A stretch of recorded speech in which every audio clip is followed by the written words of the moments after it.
Hi, friends. Welcome to the Mastermind Moments podcast. Hosted by your pals, Josh and Sasha. Join us during our weekly mastermind as we collaborate on how to make the most out of our lives. Not only are we going to mastermind our careers, we're going to work on all areas of life together.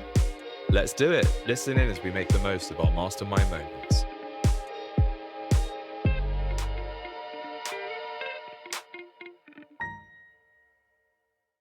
Hello. Welcome to this episode of the Mastermind Moments podcast. Just a heads up, my laptop randomly crashed about 3/4 of the way through our episode, so we missed my updates about my life and just some of the nuggets of wisdom at the tail end of Josh's updates on his life. So sorry about the harsh cutoff at the end of this episode. That's the name of the game with this. So we appreciate your bearing with us as we experience tech issues. I am getting a new laptop. But anyway, I hope you guys enjoy this episode of the Mastermind Moments podcast.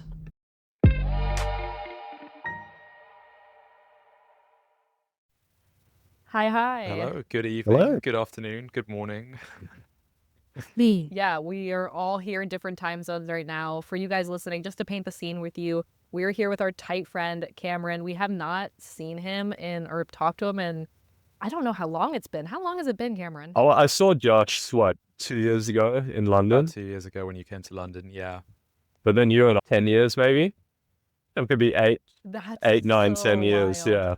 No, it has been a while. When was the last time you went to Guild? Oh, actually, I went in 2015, but then I went on a rogue attendance to take my sister in, I think it was 2016 or 2017. Okay. I don't remember when I stopped going. It must have been, it was right around COVID. So I think it was must have been 19 or 2020. No, I don't remember. Because Josh, you and I stopped going around the same year. My no? last year was 2018. I was back in California while it was running a couple of years ago, but my last actual time was 2018. Yeah. Okay. It must have been the same then, because it was, I think it was the same for me. So 2018, and then I did a rogue one in 2022. Yeah, so random. It was I don't know, I feel called to go back, and went back to summer camp, which was so interesting. Oh my God, I have to show you. I got all my Oh, t-shirts wow. made into a Beautiful. quilt. Well, what else are you supposed to do with these millions of t-shirts that we have? Yeah, 100%. Mine are just I've just got one from every year and they just sit in a box in my wardrobe. My girlfriend every year is, can we get rid of these? I'm like, I don't think I'm quite ready to get rid of those yet. I might need them for something. You never know. Exactly. Get them made into a quilt, Yeah. man. Really. Maybe I'll do that. Sounds like the move. Yeah. Just for context for everybody, when we went to the summer camp, they would give us 4 or 5 t-shirts for the week. And then every single year when we went to summer camp, we would have, now after going for however many years, 8 years, 9 years, we have so many t-shirts. And it's what do you do with these? Because we love them. There's so many memories wrapped up in these shirts. But then it's what are we doing with this box of summer camp t-shirts? I don't know. And I also feel like we got no disrespect to the girls people, but I also feel like they also got progressively uglier. When it started, they were this is a dark green. That's quite cool. And then they progressively got to, it's neon red now. Yeah. Or disgusting yellow. I remember the last year that the last couple of years they started making the first year's wear shirts, which honestly logistically was genius. But they made it this really ugly yellow color. Yeah. I think I remember that. I feel like that was, I feel like I was there for that because I remember talking to one of the leaders about it and just being like, why is this being done? And she was super stoked on it. And I was like, oh, okay. I enjoy it. Coming from Australia, we have, and Josh, I think it's similar in the UK, we have school uniforms. So I remember when I was younger and we came and it was an opportunity to actually wear what you wanted to wear and express yourself as an ambassador. And so I was super bummed for the ambassadors not being able to do that. But then from a logistics point of view, I get it. Yeah, exactly. I think that's the pros and cons of uniforms in general. Yeah, absolutely. Yeah, completely.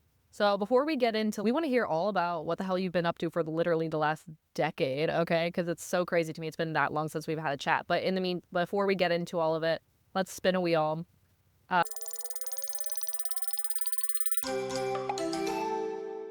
The question is, what financial mistakes have you learned from the most? What do you guys think? Oh, do we just, Josh, do you want to go first? How does this work? Yeah, I can go first. And I feel, I mean, Cam, I'm not sure if you know the backstory here, but Sasha definitely does. That my answer is pretty obvious if you know my backstory. So I had quite a severe gambling addiction for a long time, for pretty much 10 years, stemming from my late teens up until 3 years ago. And I would say everything surrounding that was a pretty terrible financial decision. My story is that I made and lost over $1 million before I turned 21. And that was purely from gambling, right? So I had that kind of money passing through my hands at that age. It makes me sick to think back to that and to think I had that kind of money at any given time running through my bank account and I just let it go. So that was a pretty sickening decision, but obviously I've bounced back from it. I've been 3.5 years clean now, so very much past that. It was very much a psychological shift to really understand how my brain worked and why it functioned in the way that it did and why that I had such a terrible relationship with money. And I'm now at a point, it took me a long time to get there and many relapses. But as I say, 3.5 years ago was my last bet and cleared all my debt a couple of years ago now. So I'm very much past that. But I think that's my kind of pretty obvious answer. What do you think, Cam? Yeah, I don't think that I've actually heard that before. That surprises me. So was that when you guys came to Australia, was that because I remember there was quite a feeling around money when you came to Australia. Was that, this is probably 4 or 5 years ago. Were you in the thick of it back then? I would have When been. you, I would have yeah, been. Was that you talking about when we came to visit you in yeah, in new stuff. Yeah, that was one of the worst times back then, yeah. Right. Yeah, because I remember there was just like a feeling around it. I remember that there was just, it was unspoken and I went away from it being like, oh, that was a little bit weird, but that's put it a bit into kind of like we were going out to get like an ice cream or something and it was like the idea, like obviously you want to lead with kind of like abundance and you want to like, especially something as small as ice cream, you want to be like, okay, well, I'm going to not worry about it. I'm going to get the quality. And I remember it was just like, it was quite a conversation. And I remember just being like, oh, it's a little bit weird. But on the flip side of that, I'm super glad to hear that you're 3 years clean. But I guess Yeah. it just goes to show you never know what's happening with your mates. Yeah, no, 100%. I think it's interesting to hear you say that because I think a lot of people say that they didn't know what was happening, but then there were signs when they look back and think about kind of things that were happening, things I was doing, things I was holding back from spending on. At any given time, I was earning money, I was in various different jobs, but I just never seemed to have money. And it was polarizing times as well. I either had loads and loads of money, but I didn't want to spend it because I was spending it all on the gambling, or I had zero money because I'd lost it all gambling. So, yeah, it was an odd time. Couldn't buy ice cream, as you said. Yeah, very much past that now, which is good. What do you think the trigger was for that? What do you think that stemmed from? Because you said it started at 18? 17. 17 is when I started. Yeah, it's a very good question. I think I've always had a terrible relationship with money, and I've always had this almost desperation or obsession with being extremely wealthy. And as a teenager, I had these grand visions that I was going to set up a multi-million, multi-billion dollar business. And I think as the reality set in when I left school and I was like, this is going to be harder than I thought. I wanted a quick fix and that sort of instant gratification. And I think that's pretty much largely where it stemmed from. The Right. reality of adulthood and that actually is much harder and it takes a lot of hard work to get to those points. That set in and I was like, I don't want to do it. I'd rather just get it now. It was sports gambling. That was my area of, I'm not going to say expertise, but my area of focus. Sure. Because sports has always been my big thing, football especially. So I'd always bet on the football, and that's why I did so well, because I have such a good knowledge of football. But then the addiction takes hold, and it doesn't matter what your knowledge is. You're placing bets on silly matches that you know nothing about, and you lose the money. So, but yeah, I think that's ultimately where it stemmed from. The more if Right. I think about the origins and when I started, and then when I relapsed every time throughout my 20s, that's definitely where it came from. Right. And that was the point that you realized that this was a habit that you maybe wanted to give up on, was when you had a look at it and went, oh, this is having a hold on me beyond just a means of wealth or wealth Yeah, creation. well, exactly. It was a few things. A few things. It was a case of, actually, I'm not making any money from this. I'm not actually creating wealth from this. So it's not a quick fix. And no matter what different tactic or strategy I try, I'm not getting rich from this. In fact, I'm in huge debt. I'm losing a lot of money. But it Yeah. was also Yeah. actually my sober or recovery date. That day or that kind of week or couple of weeks, I was just exhausted. Like, I did not sleep. I was staying up all night placing bets. I didn't have a social life. I alienated and pushed away loads of friends because I just spent all of my time, money, energy, everything. It completely took hold of my life for years. And so I was just exhausted, and I was just constantly anxious, and my heart was racing 24/7. And I got to a point and I was just like, this is not how I want to live. I'm living the life almost of a junkie without the drugs. That's the kind of effect it was having on me. Right. So I just decided to take it off, to withdraw. And literally, it was one switch one day. I placed my last bet. I won it, ironically. I kept the money, I cashed out. And then I just started on this big journey of working on my neuroplasticity, trying to change the way that my brain works. And to be honest, it took me a couple of months of really hard work on my brain to really reprogram it, a lot of affirmations, a lot of reframing, and I got there. I got there quite quickly, to be honest, and I've never really looked back. So it's been a journey. That's awesome to hear. So I'm curious to hear, you said affirmations, reframing, all of that stuff. So I think that there's a lot of people out there that right now, especially young men in the manosphere, they are looking into drop shipping. They're getting sold on get rich quick stuff. I have a lot of friends that are day trading, or God forbid, they're day trading cryptocurrencies. They're not even day trading Forex. So how did the reframing work for you, going from I need to make money, I need to get rich, I need to create wealth right now, and I need to do it in a way that seems as though it's a get rich quick, I wouldn't say scheme, because a lot of people believe that it's true. How does the reframing go from something like that? And then I'd maybe later in the episode then find out more about what you're doing now. I think for a big thing for me was about presence and living in the moment, and not focusing so much on the future. And I think that was such a theme throughout my teens, was thinking about when I'm going to be a millionaire, billionaire, have a mansion, a yacht, all of these things that I'm thinking about my future. And as a result, I think I've said this a couple of times on the podcast before, but there's a quote that I really like about people who live in the past tend to be depressed. People who live in the future tend to suffer from anxiety.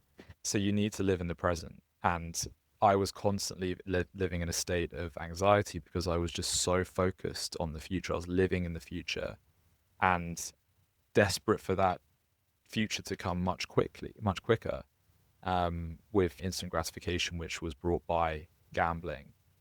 So for me, it was a journey of really, I think, the things like meditating and really starting to focus on what's happening now and being grateful for what I have now. Because gratitude, as you mentioned just before about abundance, if you're living in a state of gratitude and abundance and you're putting that energy out there, the rest will come. And actually, it will come much easier because your brain believes that actually you have everything you need right now.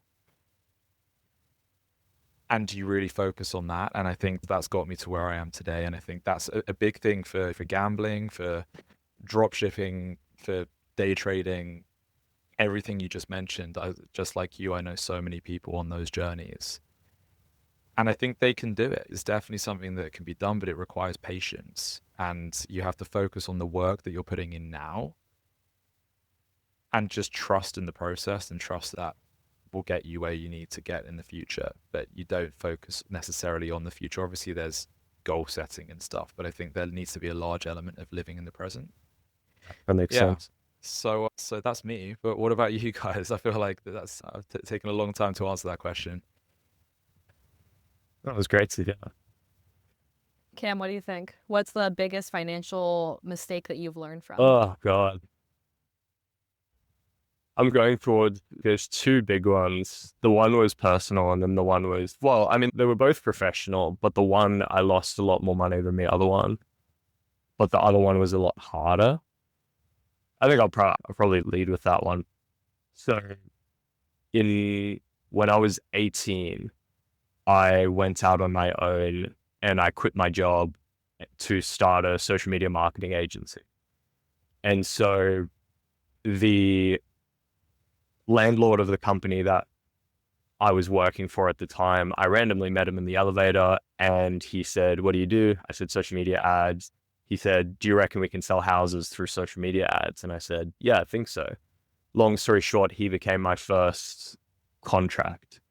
Through that, obviously, what do you need if you're doing social media ads? You need content, you need videography, you need photography, you need all of this stuff. And so that contract for a guy named Kevin ended up being my first contract and probably one of my most lucrative ones. And that kicked off a partnership with my ex-business partner, who was a content creator. We became extremely close over a pretty short period of time, call it 6-7 months, where every campaign that he was doing, he was referring me to do the ads. Every campaign that I was doing, I was referring him to do the content. And so the more time that we worked together, the more time that we spent together, we went, wow, we really have a good synergy here. And it got to the point that he was my best friend. And so we were talking every day. We were sharing hopes and dreams. Similar to Josh, I've always had visions of grandeur, especially when it comes to finances and wealth building and being a financial rock for the people that I love, not necessarily being able to support them, but from a point of view that making some of the people around me can do what they love and not having to think about finances is something that has always been a driver for me. And so that started to work out probably around 1920 for me, that we started having nothing crazy, but probably $20,000 months to $30,000 months quite regularly. And I got to the point I wasn't really taking a salary.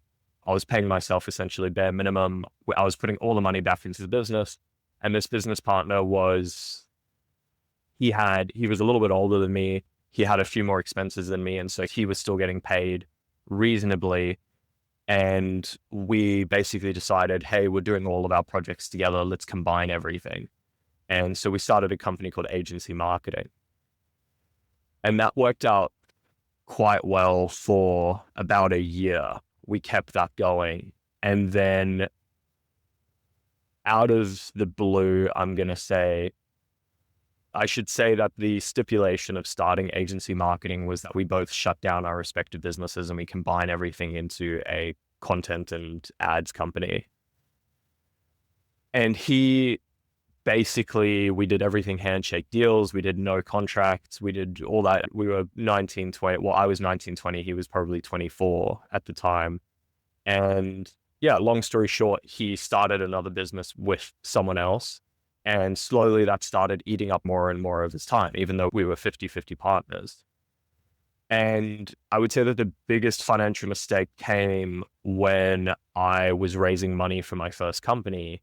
That stemmed from this media company. I had an idea around automation that I thought would work really well with lead generation. And we had been obviously joined at the hip.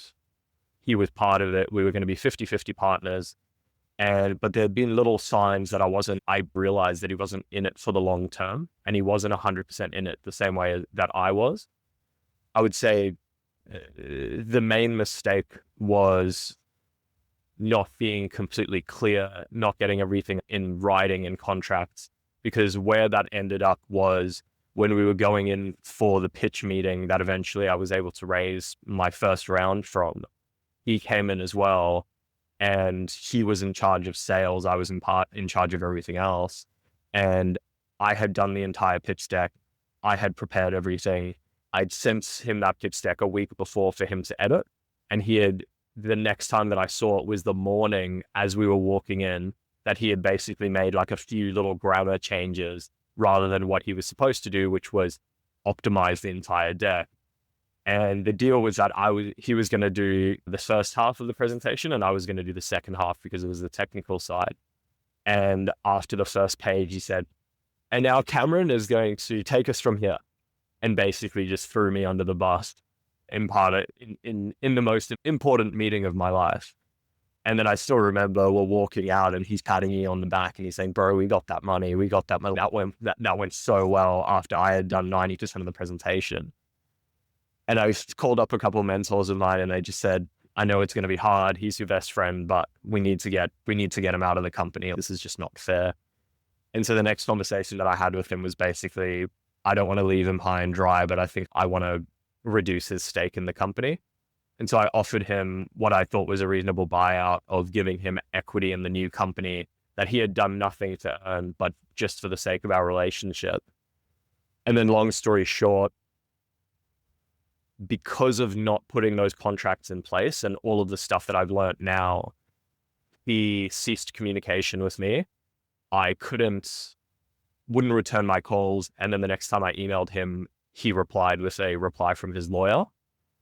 And so I ended up having to spend my entire life savings to buy him out of the original business because he was stipulating that I had taken IP from the original business because I was a director into the new business, which I don't think that would have held up in court. It was like an idea that I had while I was the director. It wasn't something that we were necessarily like selling. It wasn't a product that I had built yet. And yeah, that took up probably 7 or 8 months of my life. I lost my best friend and my life savings. And it all could have been avoided. We both made mistakes. I wouldn't say that we've made up, but we've caught coffee a couple of times and spoken over how we both could have handled it better. But I think that I had such a sense of scarcity and anxiety around the whole process of raising money that caused me to take steps that didn't take into consideration where he was coming from, because I felt like I needed to get the company structure secured so that I could raise the round. And so that caused me to maybe be a little bit more blasé than I should have been with him and with his relationship, make sure that I'm only communicating face to face. But most of all, when you're getting into business with someone, make sure that you have exit clauses, make sure that you have round robin bidding, make sure that you have stipulations in the contract that don't just result in when something goes wrong and someone wants to leave or you want someone to leave, making sure that it's not just up to them and them naming your price and then you basically just having to have that price or let go of the company essentially. And then the kicker was I paid him out of my entire life savings, including all the money in the company bank accounts. And then I got hit with a tax bill. But I had to take a director's loan. Thankfully, the money from the raise that I had, I was able to take a director's loan to pay that off. But that meant that I was in debt to my own company, which was, yeah, there's definitely worse loans out there. But yeah, that's a thing that comes to mind because it was so much more than financial. It was a real learning. I was lucky that I went through it so young where the stakes were so low, but it just shows that when you're operating from a place of scarcity and a place of anxiety, how, especially around money, you're just not doing yourself any favors. You're not doing anyone else any favors. And yeah, it wasn't a fun time, but yeah, you live and you learn. That's wild. Oh my goodness. Geez, it's something we've had a chat about here quite a lot. Like, I have history with starting a company with a really close friend too, and like, same but different. You end up losing your friend and the company, and then it's like, oh, we should have been way more clear about the structure of everything and like how everything was going to go down when things go south. Because when you're starting everything, you're like, oh, everything's going to be fine. It's fine. And who you shake hands with is not necessarily the person that you end things with, because when, like business decisions and financial decisions are involved, people change and different parts of their personality come out, especially when they feel like they've been wronged, or especially when they feel like they're being treated unfairly, like a different side of their personality comes out. So when you're basing like a whole agreement on a handshake, it's not the same person that the person you're entering the agreement with is not typically the same person that you exit the agreement with if it's only a handshake and there's nothing on paper. Yeah. So yeah, I've been there for sure. I think it's really easy to imagine, like, on the one hand, you're thinking, oh, this is my best friend, nothing would ever come between us. And then on the flip side of that, when there's nothing at stake, when the company's not worth anything, it's not making any money, there's nothing to be lost. It's so easy to just be like, oh, well, why would we spend X amount on a contract and lawyers and all of that stuff when there's nothing at stake? We can worry about that stuff later. And then you realize how important it is because you don't need it until you really need it. Yeah. And so, yeah, you live and you learn. I think getting into business with friends, it's definitely something that I would do in the future. I'm actually starting a new company in the coming weeks with a guy that I met through my ex-business partner. So I think everything makes sense in hindsight, looking back at it. But yeah, even with friends, like contracts are so important. Like making sure that everyone's clear, over communicating. It was really a lesson that I needed to learn. Yeah, absolutely. And it's also reminding me now, Josh, we I probably was need a about to contract. say, we should definitely draw one up. We probably need a contract. We've been recording for over a year, and like at this point, it's just like us, like two best friends catching up once a week. So not much to do, but we should probably do that. I'll put it on my to-do list to take care of, because that's a really good reminder too. It's always good to have stuff in writing. It's always good to have your butt covered, because when things are going good, they're going good, but you don't need it until you really need it. Yeah. Absolutely. Dang. Okay, I think biggest financial decision that I've learned from, I feel like I'm still learning from it, which is interesting, because the first thing that comes to mind is I think I tend to lean more towards the overly abundant side. Not that I overspend, but this year is like a interesting year. Like, Cam, I don't know how much background you have about what's happening right now, and we can get into it, but essentially I've been traveling for the last 8 months straight as like a digital nomad, wow. just traveling full time. Yeah, I went through a breakup in November. I was living with my partner, so I figured, like, I didn't know where I wanted to live. I didn't know what I wanted to do, so I just figured the best approach was to take an eat, pray, love approach and travel. And something that's come up not only on this trip, but in trips in the past is sometimes it's not that I won't think about something, but sometimes I'll spend on something thinking I'm going to need it or want it or whatever, and then not. Like, the best example I have, like, that's current is when I bought my tickets for Burning Man. I leave for Burning Man the day after tomorrow. When I bought my tickets for Burning Man, I bought a vehicle pass, because in my head I was like, oh, I'll rent an RV, I'll rent a car, whatever. So I got the vehicle pass before doing any research about what that would entail, like renting a car, renting an RV. And then I decided later down the road, oh, actually, I don't want to bring a vehicle into Burning Man, because those logistics they're not something I want to deal with this year. So, and I've been trying to sell my vehicle pass, and I thought I was going to be able to, but then I wasn't.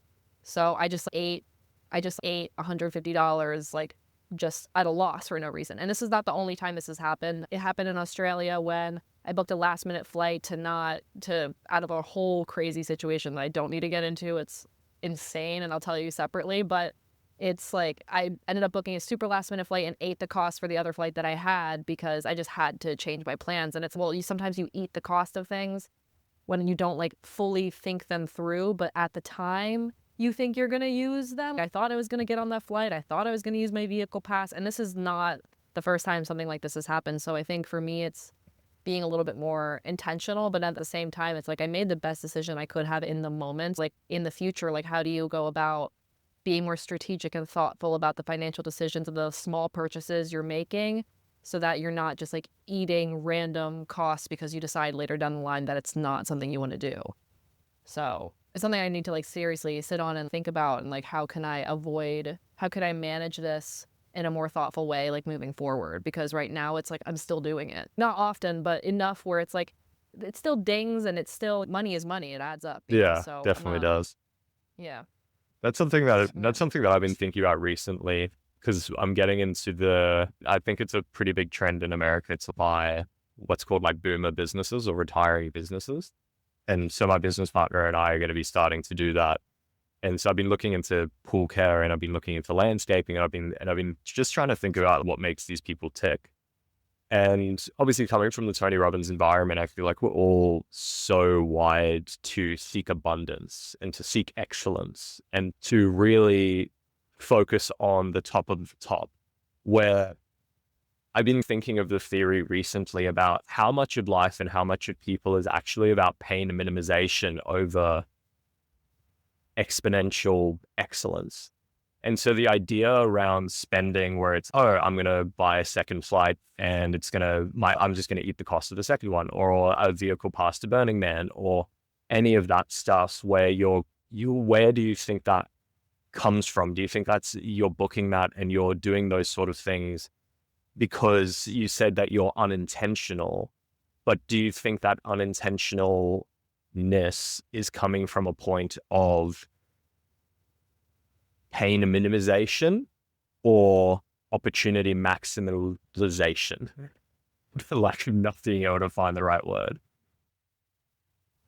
That's a really interesting question. And I think it's an interesting question in general about why do we do the things we do? Is it to minimize pain or to maximize the whatever outcome we're Pleasure, trying to let's get? just say. I Yeah, mean, yeah. Right, maximize pleasure, right. Like each situation was different. I think the reason I didn't get a vehicle was because it was pain minimization, both logistically and financially. Like the amount that it was going to cost me to actually, if you think about it really, this is girl math, okay? But if I think about it really, like renting an RV or a car was minimum going to be, because no one wants to rent to you during Burning Man. I just wasn't aware of this when I was booking it. Or booking the vehicle pass, is not a lot of people want to rent to you. So the people who do want to rent to you jack up the prices because they know that the supply is very limited. Of course. So I really saved like thousands by not renting an RV and thousands on not renting a car. And yeah, I ate the cost of a $150 ticket, but I also am not spending $3,000 to $5,000 on a car for the week.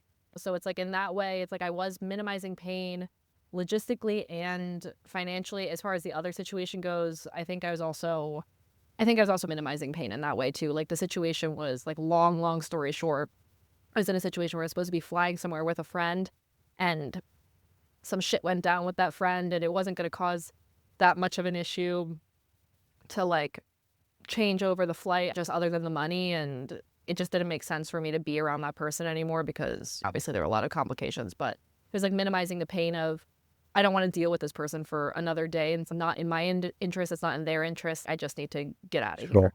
So it was definitely pain minimization. And do you think that's something that you to can think about. Well, I was going to say, do you think that's something that do you think that affects your decision or affects because that's the thing that kind of jumped to mind. And it sounds like it's maybe not the worst thing in the world. It's not spending your life savings to buy out your business partner or maybe a gambling addiction or anything like that. But do you think that reframing of it leads to a better habit around maybe how you handle your money in those situations? I think so. Like really thinking about what is the reasoning behind what I'm doing. And then I think I also just in general with like small purchases here and there, like I think I want to be more, because sometimes you just end up like wasting money on this or that or whatever. And I think I want to be more strategic and thoughtful about, okay, when I make this purchase, what's the reasoning behind it? Is it minimizing pain? Is it maximizing pleasure? And also, am I investing in something or am I just spending money just to be, you know what I mean? Like I'm sure like the best example I have off the top of my head is like buying some crystals, right? Is this an investment in anything that's really adding to my life beyond like looking at some pretty rocks that potentially are giving me like crazy energy that make me a superhero? Or is this just like a pretty rock that I'm buying because I'm buying a pretty rock? You know what I mean? Like it's like really what's happening. So being more strategic and thoughtful about that is definitely something I want to think about moving forward. I feel the makes need sense. to play devil's advocate here a little bit because you're in the midst of the year of your life. You're going to look back on this year and think of all the amazing memories that you've had. Are you going to look back in even a year, even 6 months' time at these expenditures, the Burning Man ticket, flights, and are you going to regret it? Are you going to think back on this year or these few months and go, shit, I wish I hadn't spent that money? or I didn't have to spend that. You're not going to be focusing on that. That's my point. That's what I'm trying to make. But do you feel that way? Honestly, I don't think it's going to be something I really think about, because sometimes when I spend like this, which is not something I do often, again, year of my life, like I'm just throwing money right now because I know I'm never going to do something like this again, is like the money is coming back. It's more like sometimes I go, if I lean like scarcity versus abundant, I typically lean like overly abundant side, where I'm like, if I spend it now, I know the money is coming back to me at some point. Money is something I can always be earned back, and that's okay. It's not like I'm not in debt by any means. Like I make a good living. Like I cover my ass. Like I pay off my bills. I'm fine. You know what I mean? There's more than enough money to go around if you want to burn $150 on a vehicle pass you're not using. It's okay. Yeah. Anyway. So, well, man, don't think we've ever like really dove into our opening segment like this, but I'm super into it. Cam, update us on number one, what the hell have you been up to in the last decade? God. And number two, like what's going on right now? But also, what areas of life are going well? What areas of life need a little bit more like attention, TLC? What's going on? Well, I guess starting with that, where I'm at, when I had a look at the wheel, it was definitely the fun side of things. I think I wouldn't say that I'm a workaholic, but I'm blessed that I really enjoy what I do. And so I think sometimes that comes at the expense of actual living. I've got like my work set up there, and I've got an office that's 7 minutes away. And I have just been in this season of my life, if you want to call it that, I have just been focused on, because my background, I guess, if we're talking about the last 10 years, that company that I started led me to learning about AI before all the ChatGPT and stuff came around. And so as it's become bigger and bigger, I've seen it as an opportunity to like, okay, I'm not going to have a rounded wheel. Maybe I'm not going to travel. Maybe I'm going to see my important friends that live around me, obviously, but I'm going to minimize the complexity of my life around optimizing for this opportunity that I've set myself up for. And so if I am looking at the wheel, that is my romantic relationship is going quite well. So I guess 2017, if that's the last time that I saw you, I had just started dating my girlfriend that I'm still with. So we've been dating for coming on 10 years now, or yeah, actually, so coming on 9 or 10 years, one of the two. We started dating 2017 and it's 2015. So yeah, coming on 9 years, I believe. So that's going really well. Extremely blessed. We just click, and I feel blessed that I've been able to meet someone, and we both were just young and very naive about the world in different ways. And I think that we just have been able to grow as a couple. And that's really been the cadence for my adult years, is growth and learning. And as Josh said, as a teenager, having somewhat unrealistic expectations for what my early 20s were going to look like. She has really been my rock in the way of bringing everything back into perspective. And so I would say that's an area that's going really well. As I said, fun or other relationships or stuff like that, maybe not so much. I see my good friends, but I'm blessed to work with people that I really enjoy and to really enjoy my work. And then, yeah, I guess those are the only things that really come to mind. So to dive into what I've been doing for the last decade, which is a long time, I think, yeah, highlight is I've been in a happy and healthy relationship. I'm very blessed for that. I have been self-employed for the whole time up until 6 months ago. So I guess to highlight that, I've had 4 or 5 businesses with varying levels of success. I've sold a business, not crazy big sale, but I sold a business and I took that off the stuff that I wanted to do. And so I went from a paid ad specialist at one of the biggest e-commerce companies here in Australia to then getting headhunted, going out by myself, doing that contractor work, being a social media marketing expert, joining with my business partner that then became my ex-business partner. I basically realized through that, hey, I'm generating all of these leads I work mostly with real estate agents, but they're terrible at following up leads and they're terrible at continuing to engage people.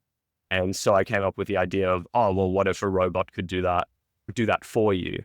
And so I self-taught myself programming. I self-taught myself, at the time it was called NLP, and then it became NLU, and now it's LLMs. So that was natural language understanding and natural language processing, not neurolinguistic programming, which is probably what you guys are thinking. That was yeah, what I so was thinking. the Yeah. computer version of that, which is basically just teaching computers the similarities between certain words and what they mean in a context. And so I learned that, taught myself that, I won't say how much, but I raised a pretty healthy seed round for this company. We basically spent all of that money building a product because we had the biggest real estate franchise in Australasia approach us to buy us. And then I spent 12 months building a product specifically for them, only for them to pull the rug out and basically say, oh, we're not interested anymore. So then we took that concept and pivoted towards my previous company, which was called Fallback AI. And basically what that did was similar technology, but we would clone salespeople's voices. And then we would create personalized voicemails in the salesperson's voice to then send out to their prospect list. So our tagline was essentially, we turn outbound inbound. And so for all of the outbound salespeople, basically how it would work is that they would sit down at their desk, they would feed a list of prospects into our platform. Our platform would then use their voice clone to create a voicemail and do the prospecting for them. But what it would do is, rather than having conversations, because that wasn't technically viable at the time, is it would simply just drop a personalized voicemail in their prospect's inbox.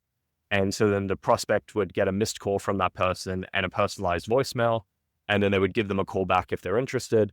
And so rather than dialing and waiting for the ringing, placing the voicemail, moving on to the next person, you're basically just waiting for people to call you back, which, yeah, for an outbound prospector worked really well. And then we hit a major speed bump where one of the carriers in Australia started earmarking the technology that we used to do that as spam. And then there was basically just no way around it, long story short.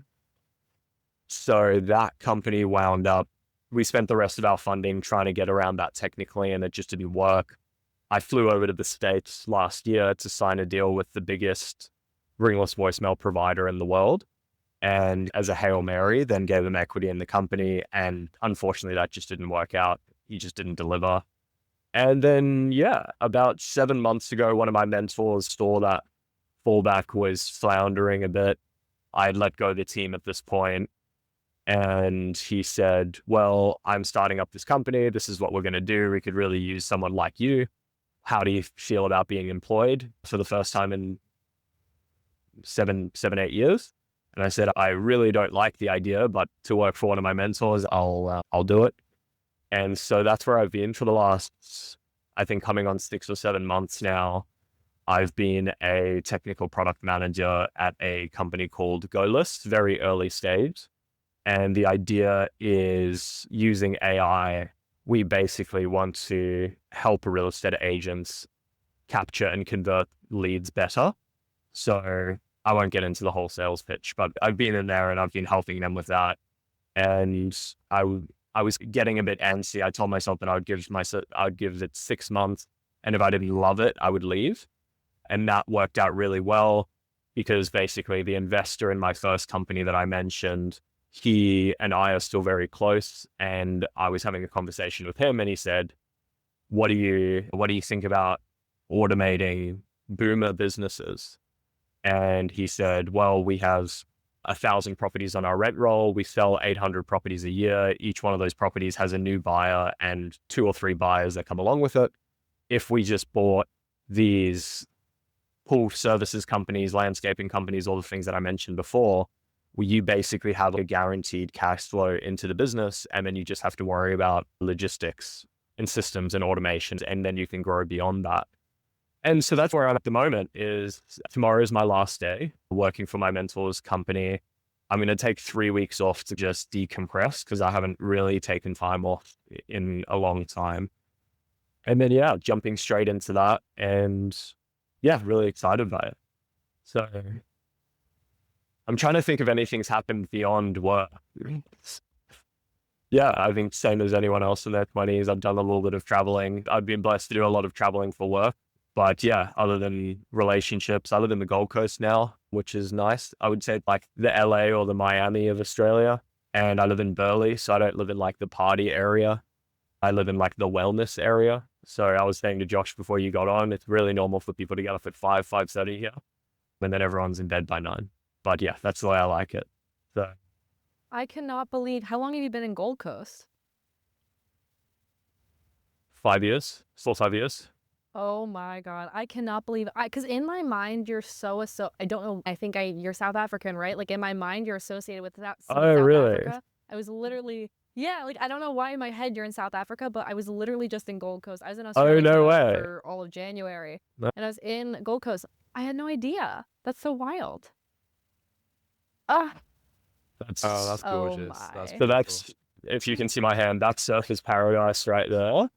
That's Broad Beach. So that's the area that most of the tourists go. And then it's not a great view, but if you look around there, that's Burleigh Heads, Palm Beach, all of those areas. Whoa. That's so wild. I'm so disappointed that I did not realize that because otherwise I would have Yeah, come you to see definitely you. I was literally staying in Surfers Paradise because I don't know. In my head, you're in South Africa, but No, I live in the it's Gold fine, like, Coast. you know. Oh, dang. Okay. Well, next time I'm over there, Yeah, I'll see you. absolutely. Well, it's really interesting to hear what you've been like doing work-wise for the last decade, and it's also interesting to see. Okay, so like the themes that I heard over it was that in the last like right now and in the last decade that career has been going really well. I assume financially it's going well because the career is going well, and then your romantic relationship is going really well. And the areas you said you needed some more like attention are, you said fun, and then your other relationships. Like fun it sounds like you're taking 3 weeks off, which is, Yeah. I mean, Yeah. sounds like you're gonna have a little bit of fun at least. I'm gonna try. I think, yeah, career and finances wise, I think it's, as I was saying before, I think it makes sense in hindsight. I definitely haven't hit my goals. Don't get me wrong, like this is a nice apartment, but I'm still renting. I drive a car from 2016. Like I'm not balling by any means, but it has gone well enough.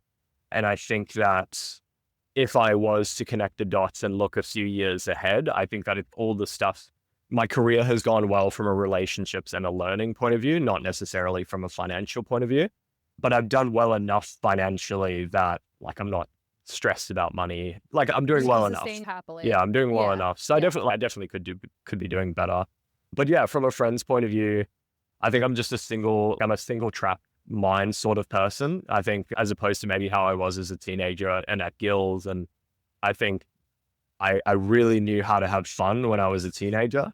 And then when I turned probably 17 or 18, that kind of flipped in my mind that I'm like, okay. And I've been drunk twice since I was 18. I don't drink. I don't like. And so, yeah, from a friendships point of view, like I have friends, but a lot of them are a similar, I guess, cut from a similar cloth to me where they are business friends. They're entrepreneurs and we catch up. But when we catch up, it's not necessarily, let's go and do something fun. It's, hey, I've just learned about this new thing. I'm going to come and teach you about it and you're going to teach me something. And which I enjoy.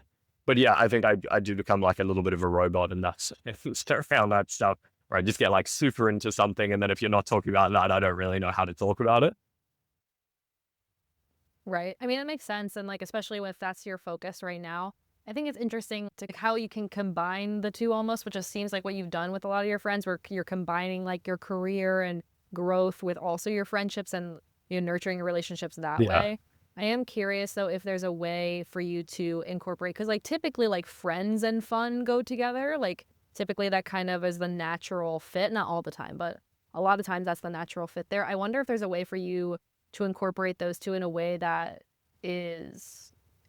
like makes sense for your lifestyle. And I also wonder if there's a way for you just to incorporate like bits and pieces of fun into your daily life so you don't quite, because I doubt you feel like a robot. It seems like you just enjoy what you do. And it's possible that fun and career are like really intertwined because you just enjoy the process of working on something and growing something. But even if that's, I don't know, I am curious, like if you feel like fun is something that's missing from your day to day, if there's a way to incorporate it in small ways into your life, or do you feel like something's missing there, or do you feel like you're getting that need filled elsewhere? I think there is definitely something I go through my day. As I said, I'm blessed that I do find my work fun and I find the relationships in my work fulfilling. But I do think that there's that aspect of, if you look at a lot of the wealthiest and the most successful people, a lot of them have these other things that they do on the side, like jujitsu or kiteboarding or surfing. Like I live in the Gold Coast and I don't surf. I don't own a surfboard.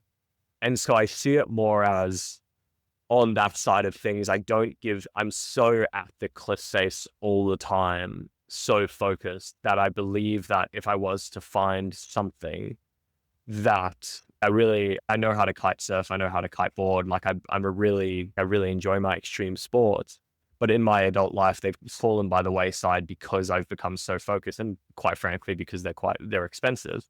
Kite surfing, for a good setup, you're looking at maybe 9-10 grand. And so I used to do that a lot as a teenager when I could use all my dad's stuff. Luckily enough, he was into that stuff as well.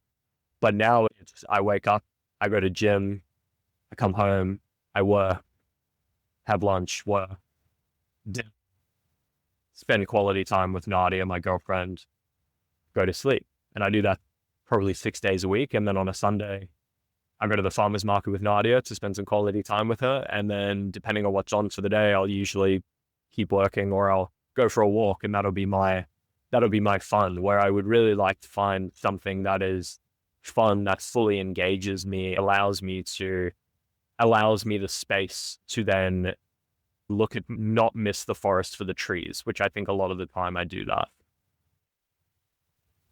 It sounds like a hobby that's like health centric might be the way I to think go. so, yeah. Like if you can incorporate kite surfing or surfing like at least once a week into your routine, like just bring in that fun, but then also marry it with like your health, so you don't feel like you're missing that gym session or missing that walk or whatever, like picking up. And just also it's fun to try. So, and that's something you can also invite friends to, like maybe a friend that you don't see that often, and be like, hey, like I'm going to try surfing for the first time and I'm going to eat shit in these waves. Do you want to come and also do that with me? Like it could be a way to incorporate the two. Josh, what do you think?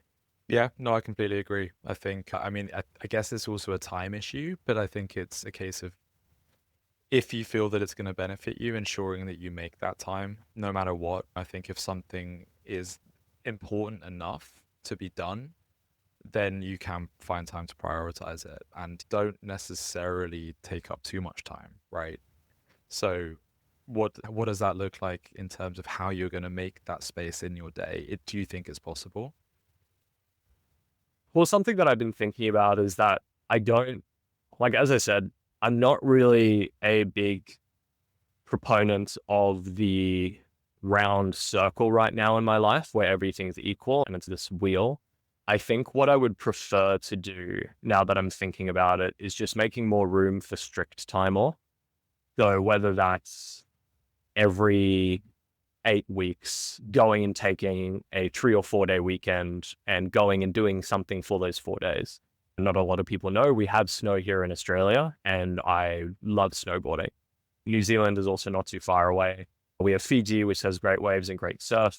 But I think that putting myself in a position where I can be 100% in my work and then be 100% outside of my work, when I'm thinking about it from a time point of view, because as we were saying, say with surfing or kite surfing or whatever that may be, it's very weather dependent. And that's where most of the issues came from for me, is that it needs to be a weekend that I'm available because I can't do it during the week.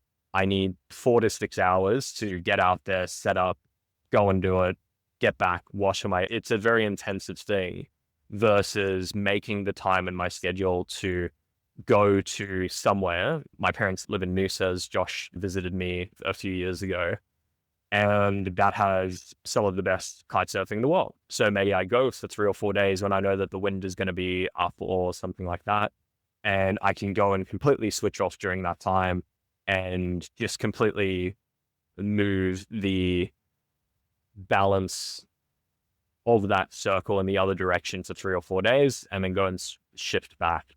I think for me as a routines person and not having to cater for the weather and stuff like that would probably work a lot better now that I'm thinking about it. Yeah, I could see that. I could see that for sure. If you can, as long as you can commit to actually carving out that time, because I feel like once you get in the cycle of like hustle grind, you forget, oh, I need to take a 3-day weekend or a 4-day weekend to go out and do it. I think maybe just like setting up a automated, oh, you have the AI, set up some sort of automated system where you could be reminded or actually commit to that time ahead of time would be really helpful. And it can even be seasonal. Do one weekend kite surfing, one weekend snowboarding, and like alternate every couple months or whatever. Yeah, I think I'm going to build this business with that in mind, as opposed to how I've built them prior, which was just focused on scaling and success and having a big swing, which is in startups the only way that you can do it if you raise venture capital.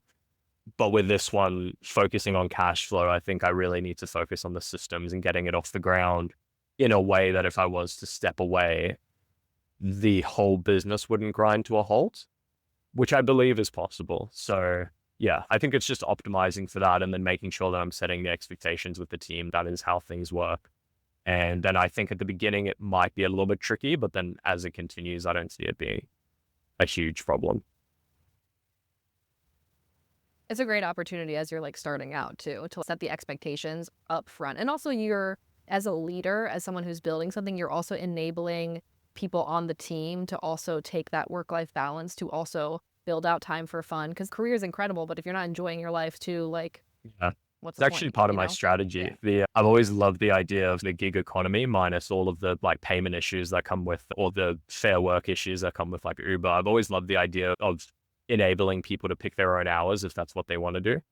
And so for my companies, what I really want to instill is I want to build a platform. This is now just spitballing. So let me know if this is going on for too long. But what I really want to do is I want to get to a point where we can create an app that if you want to work casually rather than full-time, if you want to work full-time, you can, and we'll pay you a decent salary with benefits and all that stuff.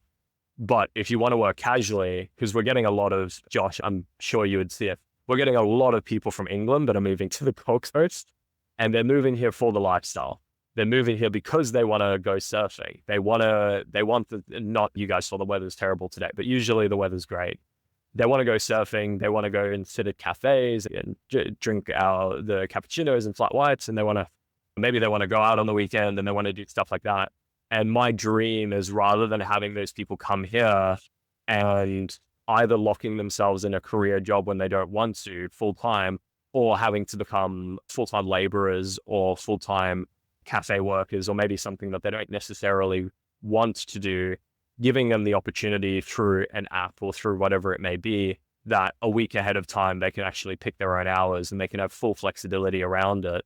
And then I can design a system that optimizes routes based on that, and then gives them incentives to cover the spots that maybe we don't have. So that enables them to have complete work-life balance, but then it's all managed through the systems that I create, as opposed to having to have a shift manager do all of that, is something that I'm quite excited by, because I think that would attract the right sort of people.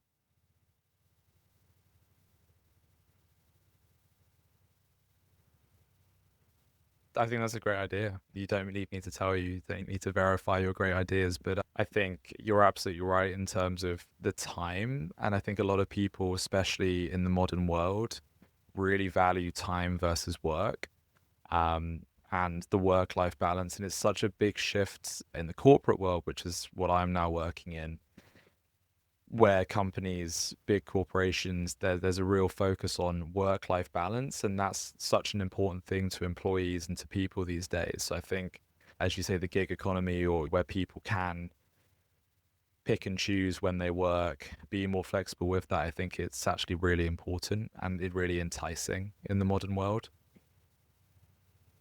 Yeah, that's basically how I'm enabled to do what I'm doing this year. Is my job is so flexible with me that I can work from anywhere, whenever.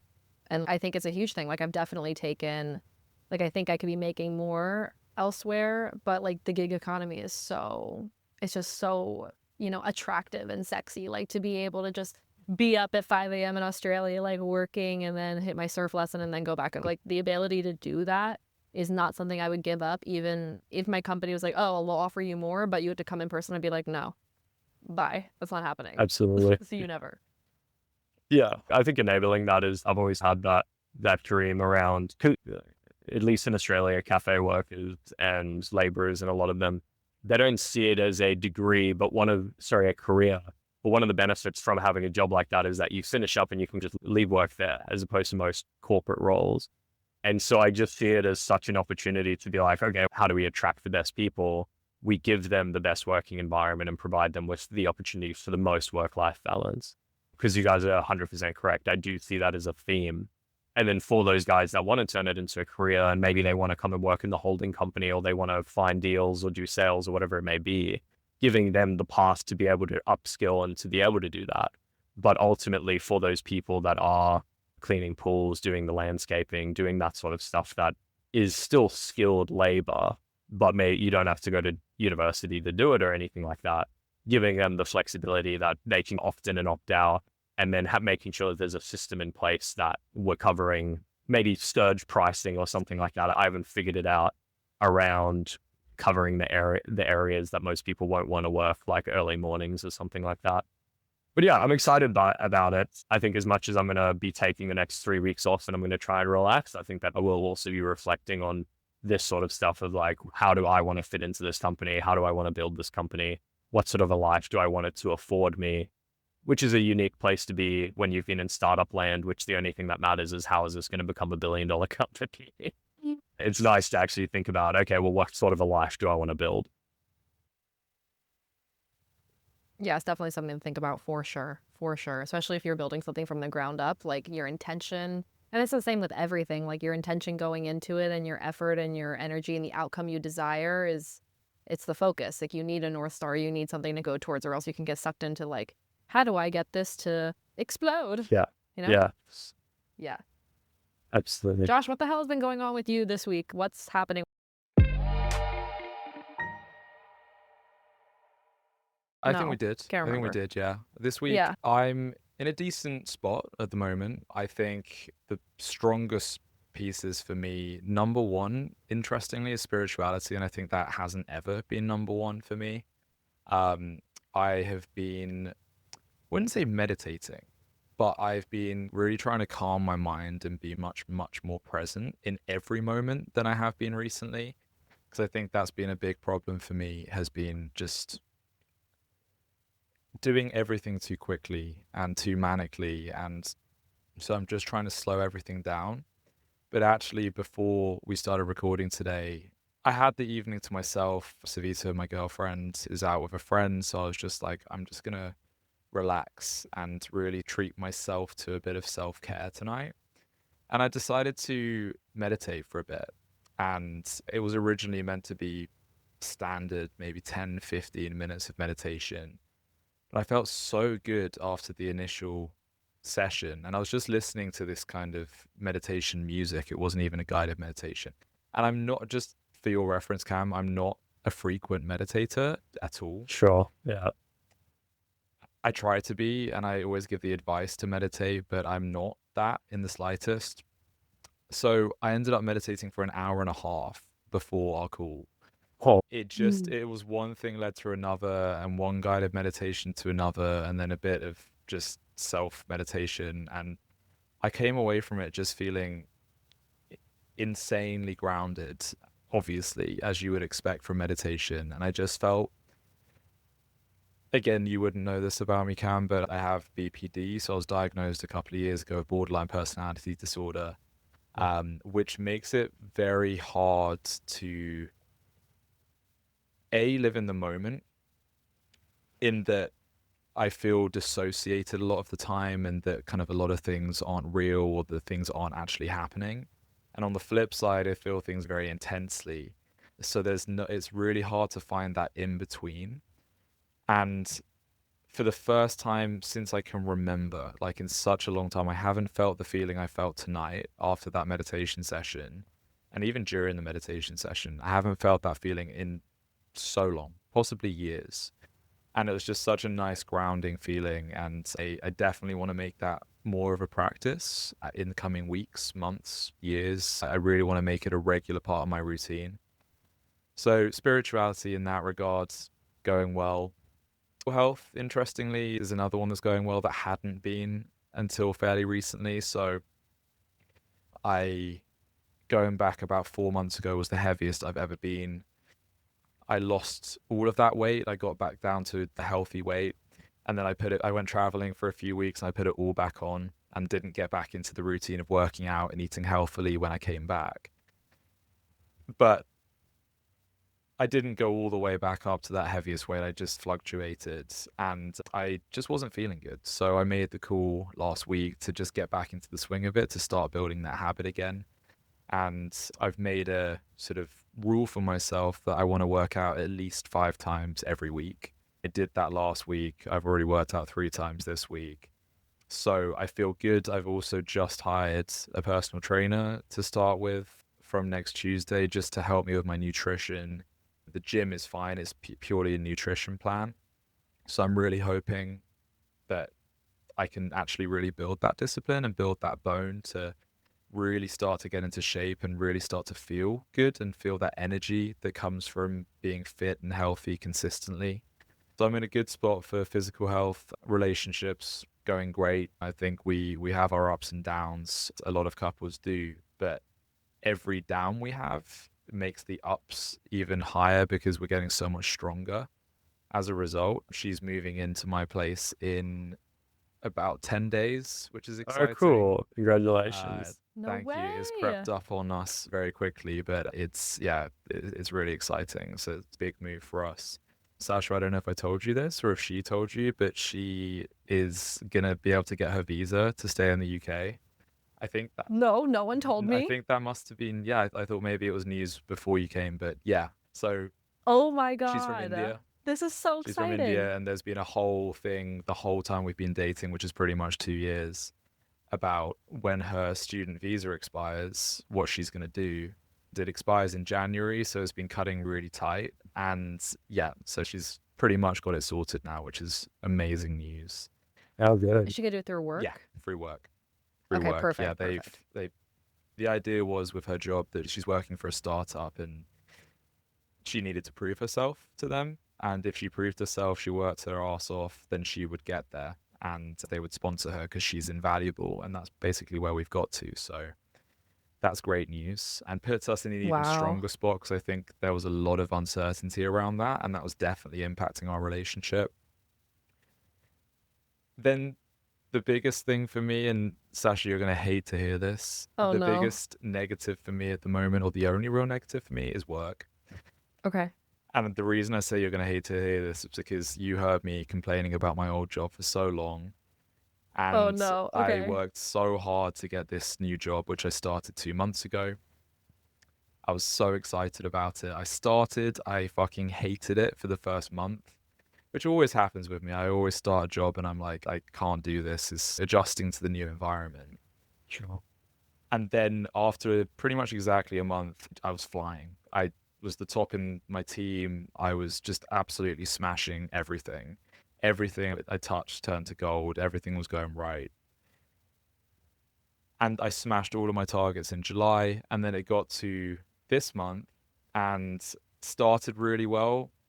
And it's really petered off as the month's gone on. And in real estate, at least in the UK, the summer months, July, August, are very tricky months. And I thought, so I'm not actually selling real estate anymore. I'm working on the marketing side of things now for Zoopla. Do you know Zoopla? No. So they're equivalent of like realestate.com. Oh, sure. Okay. Like the big portal where agents sell their properties. So I'm working Zoopla. for them now. And it's been an adjustment. It's been difficult. And as I say, in July, August, things start to really slow down for estate agents, which means that they have less money to spend on companies like ours, right? They have Sure. less money to pour into the marketing. And it's been a really tough month, August. I was making really good headway towards my target. And suddenly it's just stagnated at 60%. And I'm not moving any further. I had an incident today, which honestly, I could have cried. I was so close to this huge deal that would have pretty much taken me to my target for the month. And then I was told that I can't do that deal because there were complications with the contract. So it's tough at the moment. And I'm back to a place of not hating it because I love the company, amazing company to work for. I am generally enjoying the job, but it's just stressful. And I feel like I'm at a point in my career where I really want to move away from sales and actually having those hard targets set and that you have to hit every single month, even in months like this where it's really difficult to hit, it's not so achievable.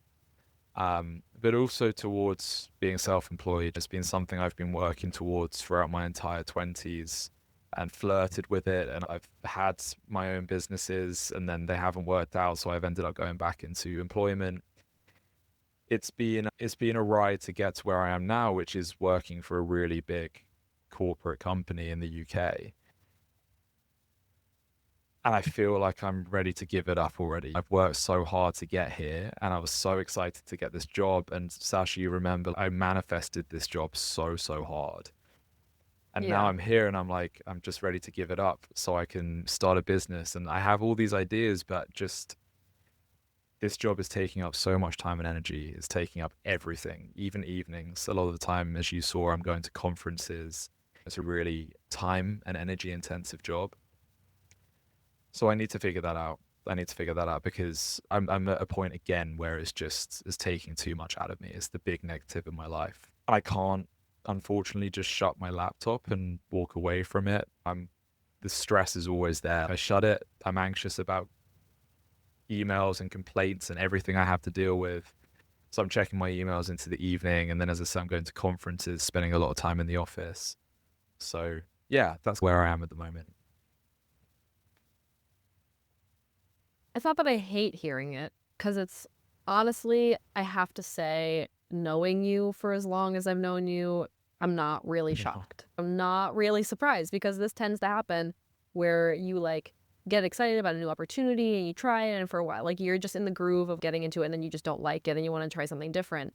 And like you've bounced from job to job like quite a lot in your career too. So it's not super surprising to hear this. I do, in the last 2 months since you starting this job, it has taken up so much of your time and energy. And Candace, just for context, is something that we've had to have a conversation about because we're two best friends who have started a company together. Like technically this podcast lays under my like business, my umbrella of the company. So logistically it's a little different, but even it's eaten into like us managing this podcast together. What about it specifically, Josh, is like really, is it like the time energy aspect of it? Is it these like really strict targets that's getting you? What is it about this job that's like really not sitting well with you? Because you were in a spot mentally where you were like really ready to put in the work, really ready to grind, really ready to hustle. And what's changed? Oh, she's gone. This happened before. I'll answer the question while she's gone. She'll be back. I think the biggest shift has been, or the biggest issue for me is just the stress that comes with sales, because it is, while I'm largely working in marketing at the moment, it is still at its core a sales job. And the something I've heard throughout my entire career so far, the last 10 years or so that I've been doing this, has been that people who work in sales, they only last so long in sales. A lot of people, they get to a point where they burn out because they can't take the energy and the stress that it gives. And I'm 28, I'm 29 in a few days. I'm not quite at that point yet, but I feel like I'm rapidly getting there. I've been doing this since I was pretty much 18, 19. I've been working in sales in some shape or form. And I just feel myself burning out. I can't take the constant stress and the anxiety that comes with having to hit those targets and the energy that it requires. I have to be at my absolute A game of energy all day, every day, because I'm in a client-facing role where I'm selling to people. I can't let my energy drop. And that's, I think, why a lot of people can't hack sales for such a long time. I think it gets to a point where a lot of salespeople, the best salespeople, move into management in some sort or become directors of companies or set up their own companies because you can't maintain that for 30, 40 years. So I think that's the core thing for me is just, I feel like I'm getting to a point where I'm burning out, and maintaining that energy is just so hard, especially, I hate to bring it up, but especially for someone with BPD who my emotions fluctuate so drastically. So to expect me to keep those emotions stable throughout the day and to keep that level of energy and happiness that I have to maintain on the phone or when I'm meeting a client, it's just difficult. It's just difficult. So where to from here? What does that mean? That's a good question. And this is a question that was asked of me many times by Sasha, by my family, other friends, when I was talking about the exact same things at my last job. And I ended up deciding that this was the best move, a shift from one corporate company, corporate role to another corporate role. I think that the next step is probably just the only person that can make the change. And again, I've said this so many times, but the only person that can make the change is me.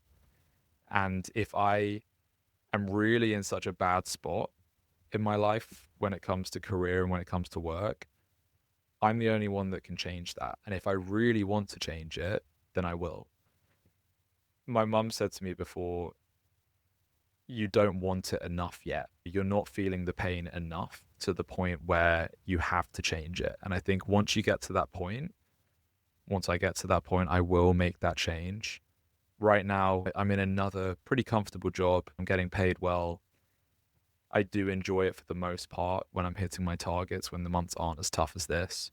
So I'm not quite at that point yet, but I think it could well happen in the next sort of 6 months or so where I'll go, shit, I really don't want this anymore.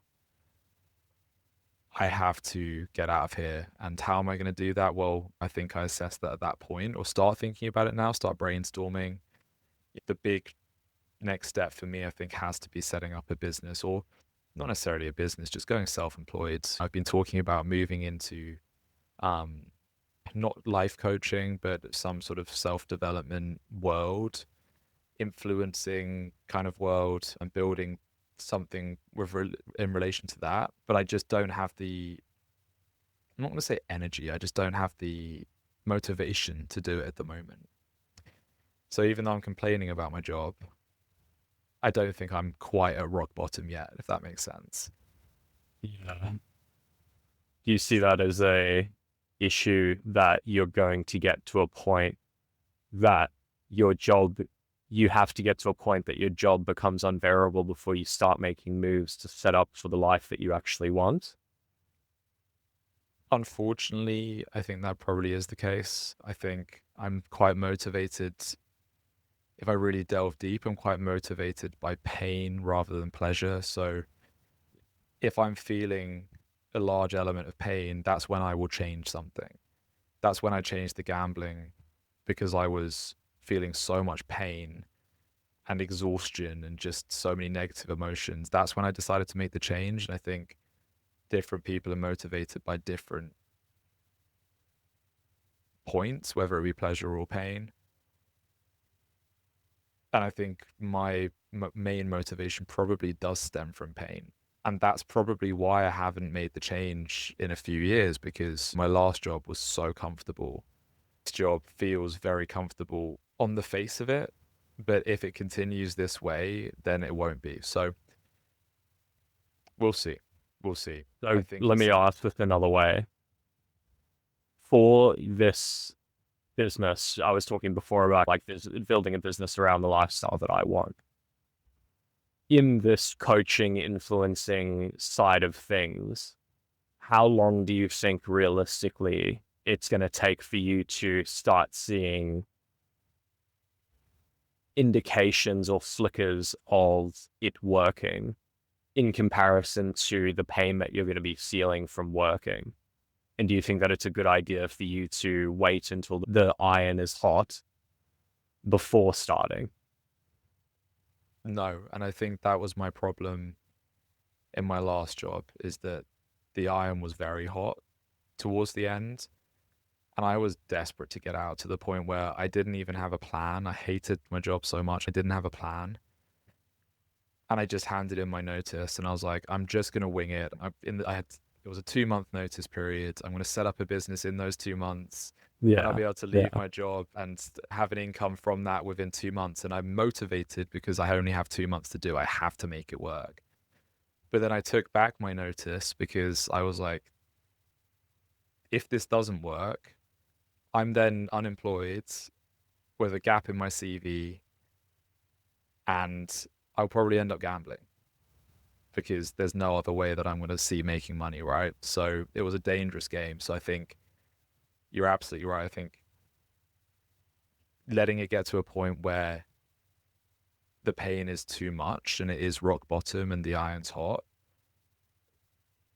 it's a dangerous game for many reasons, but it's also not a good place to start. You start now so that when the iron's hot, I actually have a contingency plan to fall back on. So I think that's a good way of putting it. I think people also underestimate, and I'll say I'm in this camp as well, underestimate how difficult business is.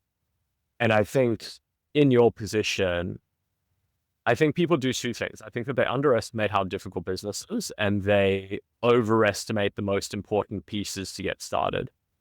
And so from the previous 4 or 5 businesses that I've had, the ultimate thing is demand. It is, will people pay you for your services? It's, especially around coaching, it's about productizing yourself and figuring that stuff out. So at least from my point of view, I don't think that the first step is a company and it's like paying for assets or branding or like doing coaching sessions even, or like doing all of this stuff. It's just putting down the seeds. In startups, what we would do is we'd basically set up a landing page. So we'd figure out the product that we would go and interview customers. We would figure out what the landing page is. We'd stick up the landing page, send it to a few people, and then we would have what's called a wait list. That wait list then gets bigger and bigger depending on how much of a demand there is. And then based on that, we would take that as a positive or negative indicator of whether we should move forward or not. And at least to me, regardless of what the story is around you needing pain to take positive action in your life, for me, with the limited context that I have, it sounds like there is an opportunity for you to do some of that initial work where at the very least, if both of us using the wrong analogy with the iron is hot, but if it gets to the point that staying in your current role is unbearable, you at least have something that you have the embers or you have the flickers of something that you go, this isn't monetized yet, but I've done the previous work to know that I'm not, pardon the pun, gambling on something working out. And you actually have an idea that something is going to work because you've done the work to figure out what people want and what people will pay you for, which I think most people skip over that. And then they build something that no one wants. And then they go, business isn't for me. I'm going to go back to work. I'm going to give up on my dream. I'm going to give up on self-employment. And so, yeah, I think you've got the right idea about maybe not waiting. Still, it's unbearable starting from a point right now where you can have your cake and eat it too, rather than. Yeah, I think that's the right thing to do for so many reasons, not least. And I hate to bring it up because it's been 3.5 years, but genuinely, even though I don't feel that there's any threat right now, it's always lurking in the background. They always say an addict is never recovered, they're in recovery. And there's always that risk that if something goes wrong, it could happen. And so if I'm in a position where I feel scarce and I don't have a job and I'm feeling desperate to get out of this job with nothing to fall back on, there is that risk. And so what's the best way to overcome that is by building a serious contingency plan, that I actually have something that I know that I can fall back on it if it's there. Because I've built it and it's there in the background being worked on, so that when the time is right, if the time is right, I can make that move and push the button at that point. So yeah, it's, I think, a mindset shift. Last month felt great. I was flying and telling everyone that I love the job and really enjoying it. And now it's been a couple of tough weeks. I wouldn't even say it's been a tough month. It's been a couple of tough weeks. And I'm reverting to, yeah, I hate it. But that, I think, is the nature of sales, really. It's up and down, and if you can't handle that, then you're not cut out for it. But I've been doing this for circa 10 years, so clearly something's working.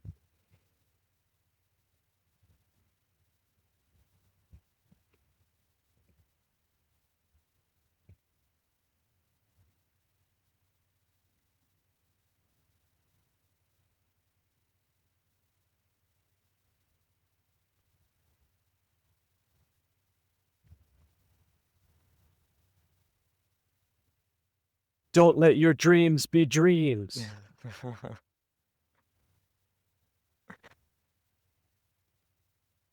Super great to catch up with you guys. And yeah, don't be strangers.